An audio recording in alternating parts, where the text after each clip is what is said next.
Bonjour chères étudiantes et chers étudiants. Aujourd'hui, nous allons commencer le 12e chapitre de notre unité déjà commencée. Vous allez trouver la vidéo du premier chapitre sur notre page. Alors, le 12e chapitre consiste dans le métamorphisme et sa relation avec la tectonique des plaques. Quand on dit le métamorphisme, c'est-à-dire on parle d'un changement qui existe. Alors, dans les zones de subduction et les zones de collusion que nous avons déjà vues, on trouve un affleurement des roches, c'est-à-dire qu'on a l'apparition à la surface des roches, ces roches qui ont une structure et composition minéralogique due à une transformation de la roche préexistante. C'est-à-dire que dans des conditions de température et pression précises, la roche préexistante à l'état solide subit une métamorphose, c'est-à-dire elle subit un changement, elle produit des roches métamorphiques. Alors, on va voir les caractéristiques de ces roches métamorphiques dans les zones de subduction et de collusion. Alors, on distingue dans la zone de subduction la série métamorphique composée de ces deux roches, le schiste bleu et les clogites. On voit que voilà, c'est le sens positif de métamorphose. Alors, chacune de ces deux roches a une structure qui est différente et des minéraux qui sont différents. On voit la composition maintenant chimique de ces roches-là.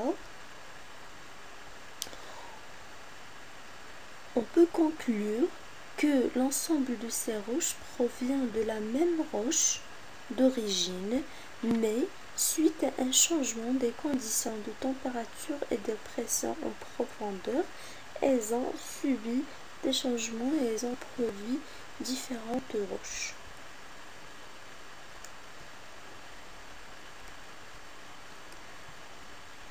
Alors, les roches métamorphiques dans la zone de collision, on a le schiste vert dont la structure est schisteuse et dont le sens des minéraux indique le sens des forces mécaniques. Voilà, comme vous voyez ici, les minéraux sont orientés suivant la force mécanique auxquelles elles ont subi. Le micaschiste, elle a une structure schisteuse, fouliée, c'est-à-dire en forme de feuille. Les lits des minéraux sont simples à cliver, c'est-à-dire elles sont facilement séparables. Ensuite, on a le gneiss, elle est fouliée et les lits de minéraux sont distincts et sont non clivables, c'est-à-dire sont inséparables. Et voilà, comme vous voyez au niveau des minéraux, on a le séricite, le chlorite, ici on a le biotite, le mica et le quartz. Ici également on a le mica, le quartz et le feldspath. Alors, l'analyse chimique montre que la composition chimique de ces roches elle est semblable, c'est-à-dire elle est la même. Elles ont les mêmes compositions chimiques, pourtant elles ont une composition minéralogique différente l'une de l'autre. Ce changement de composition minéralogique est dû au métamorphisme. Ce métamorphisme grandit au fur et à mesure du rapprochement aux lithosphères. Donc, on peut conclure que le métamorphisme est l'ensemble des processus qui induisent des modifications minéralogiques et texturales d'une roche à l'état solide et sous l'effet de la température, de la pression et des fluides. c'est-à-dire qu'on assiste à une modification au niveau de la structure minéralogique et non pas au niveau de la structure chimique de la roche, et ceci se fait à l'état solide sous l'effet de deux facteurs qui sont la température et la pression. Alors, on va voir ces deux facteurs plus en détail. Alors, l'augmentation de la pression et ou de la température entraîne des réactions minéralogiques. En effet, certains minéraux deviennent instables.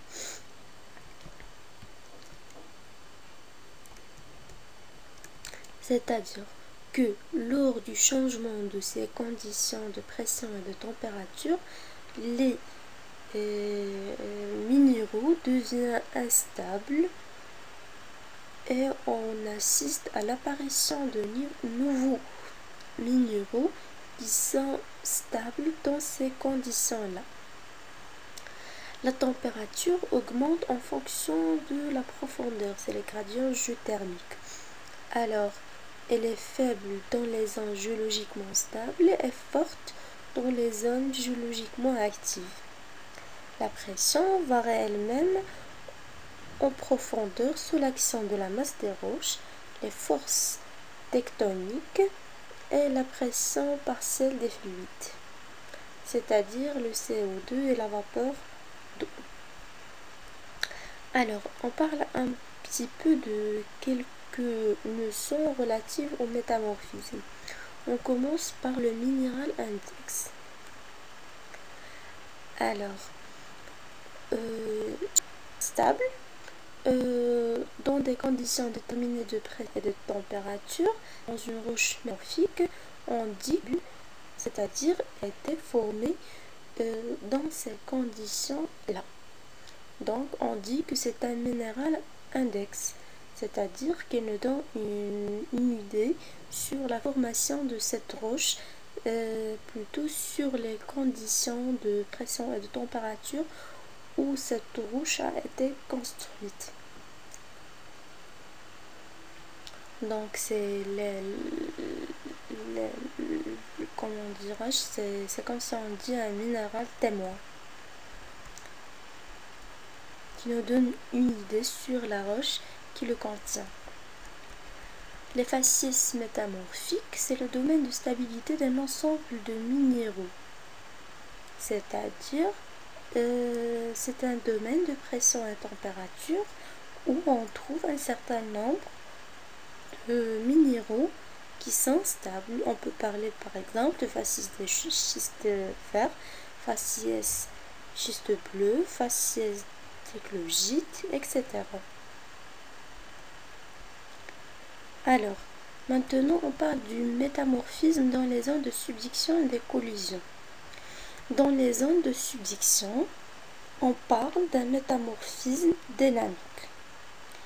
Les conditions de ce métamorphisme dynamique est liée à une forte augmentation de la pression et une augmentation relativement faible de la température.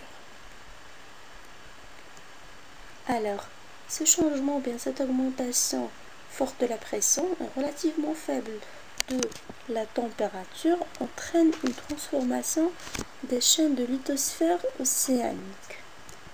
Voilà, comme nous avons déjà vu au niveau des zones de subduction, on a le lithosphère océanique qui passe sous un lithosphère continental. Alors, ici on a le schiste vert qui se transforme en schiste bleu, et puis on éclogite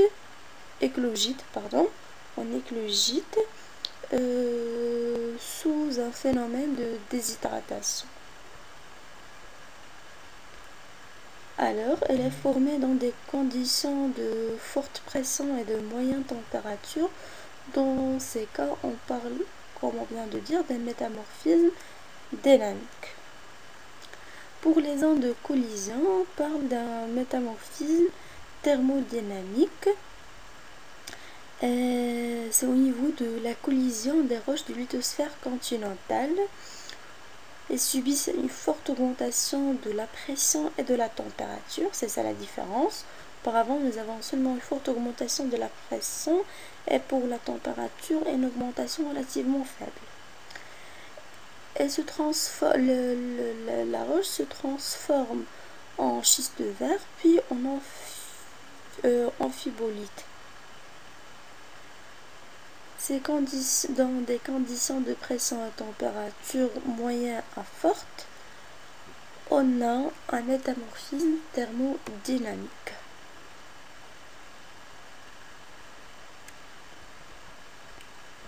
Vous voyez ici on a la profondeur, la pression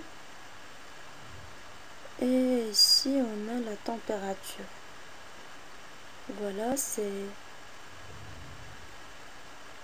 le métamorphisme dynamique. On a une forte augmentation de pression mais une augmentation relativement faible de la température. Pourtant pour le thermodynamique, le métamorphisme thermodynamique, on a une augmentation de température et de pression, les deux qui sont élevés. On a aussi un autre troisième métamorphisme, c'est le métamorphisme thermique. Le voilà. Ici, on a une faible variation de la pression, c'est-à-dire une basse pression. On a ici, c'est presque zéro. Une basse pression, une haute température. C'est un métamorphisme de contact. Elle est due au passage du magma près des roches. Et le produit, c'est l'intrusion du granit, c'est-à-dire la mise en place du granit intrusif. Alors, comme ça, on arrive à la fin de notre chapitre. Je vous remercie pour votre attention. Si vous avez des questions, prière de les poser sous la vidéo. Je vous souhaite très bon courage.